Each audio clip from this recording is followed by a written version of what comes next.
എന്താണ് വിഷയം ഞാനറിയില്ല. ഭൂമി തരം മാറ്റുന്നതുമായി ബന്ധപ്പെട്ട് തരം മാറ്റാൻ കഴിയില്ല എന്നൊരു നിലപാടാണ് അവർ എടുത്തിട്ടുള്ളതായിട്ട് മനസ്സിലാക്കുന്നത്.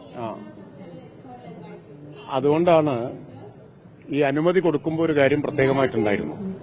നിലവിലുള്ള എല്ലാ ചട്ടങ്ങൾക്കും നിയമങ്ങൾക്കും വിധേയമായി പ്രാരംഭാനുമതി നൽകുന്നു എന്നാണ് സർക്കാർ ഉത്തരവിലുള്ളത്. ആയിരുന്നല്ലോ, നിങ്ങൾക്ക് എല്ലാവർക്കും അറിയാവുന്ന കാര്യമല്ലേ.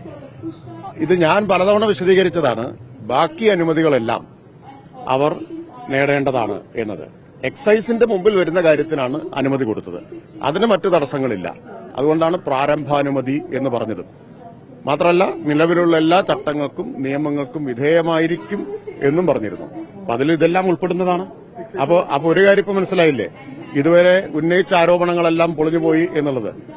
ഇവർക്കെന്തോ വഴിവിട്ടാണ് കൊടുത്തത് എന്നും ഇത് ഡീലാണ് എന്നും ഒക്കെ പ്രചരിപ്പിച്ചത് തെറ്റായിപ്പോയില്ലേ. ആ സർക്കാർ ഉത്തരവിൽ പറഞ്ഞതുപോലെ നിലവിലുള്ള നിയമങ്ങൾക്കും ചട്ടങ്ങൾക്കും വിധേയമായിട്ടാണ്. അതിനുള്ള പ്രാരംഭാനുമതിയാണ് കൊടുത്തത്.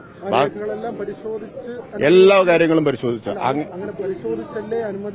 അത് എക്സൈസ് നോക്കേണ്ട കാര്യമല്ലെന്ന് അതാണ് ഞാൻ പറഞ്ഞത്. എക്സൈസിന്റെ മുമ്പിൽ അത്തരം കാര്യങ്ങൾ വരുന്നില്ല. എക്സൈസിന്റെ മുമ്പിൽ നോക്കേണ്ട കാര്യങ്ങളെല്ലാം നോക്കിയിട്ടുണ്ടായിരുന്നു. അതുകൊണ്ടാണ് പ്രാരംഭാനുമതി എന്ന് പറഞ്ഞത്. അല്ലെങ്കിൽ പ്രാരംഭാനുമതി എന്ന് പറയേണ്ട കാര്യമില്ലല്ലോ.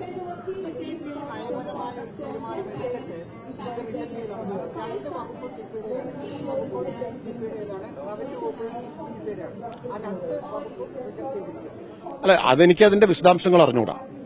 എന്താണെന്നുള്ള വിശദാംശങ്ങൾ അറിഞ്ഞുകൂടാ. നിങ്ങൾ പറഞ്ഞതിന്റെ അടിസ്ഥാനത്തിലാണ് ഞാൻ പറയുന്നത്. സിപിഐ ഉടക്കിടുകയാണല്ലോ തുടർച്ചയായിട്ട് ഒരു രാഷ്ട്രീയമായി പറയുന്ന വാദം. അതോടൊപ്പം തന്നെ ഈ കടലാസ് നീക്കത്തിൽ ഇതെല്ലാം അവർ മാറി നിൽക്കുകയാണല്ലോ. എക്സൈസ് വകുപ്പ് എടുക്കുന്ന ഒരു നയവുമായി ചേർന്നല്ല നിൽക്കുന്നത്. അല്ല, അതിനെക്കുറിച്ചൊന്നും ഞാനിപ്പോ പറയാൻ ഉദ്ദേശിക്കുന്നില്ല. നിങ്ങൾക്ക് ആവശ്യമുള്ളത് എന്താണെന്ന് മനസ്സിലായി. അത് ഞാൻ പറയുമെന്ന് പ്രതീക്ഷിക്കരുത്. അവരിങ്ങനെ ഒരു പദ്ധതി വരുമ്പോൾ അതിനെതിരെ അല്ല, സർക്കാർ കൊടുത്തിട്ടുള്ളത് ഞാൻ ആവർത്തിക്കേണ്ട കാര്യമില്ലല്ലോ, വ്യക്തമാണല്ലോ.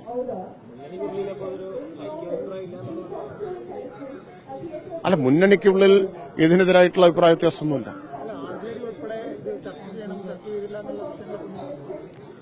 ഞാൻ കൂടുതൽ പറയേണ്ട കാര്യമില്ല. ഇത് മദ്യനയം 2022, 23 23, 24 പറഞ്ഞ കാര്യങ്ങളാണെന്ന് നമ്മൾ പലതവണ പറഞ്ഞു കഴിഞ്ഞ കാര്യങ്ങളാണല്ലോ. ആ മദ്യനയം സർക്കാർ അംഗീകരിച്ച് ഇപ്പൊ 2 കൊല്ലം കഴിഞ്ഞില്ല, 3 കൊല്ലമായി. ആദ്യത്തെ മദ്യനയം അംഗീകരിച്ചിട്ട് 3 വർഷമായി. രണ്ടാമത്തെ മദ്യനയം അംഗീകരിച്ചിട്ട് 2 വർഷമായി. ശരി,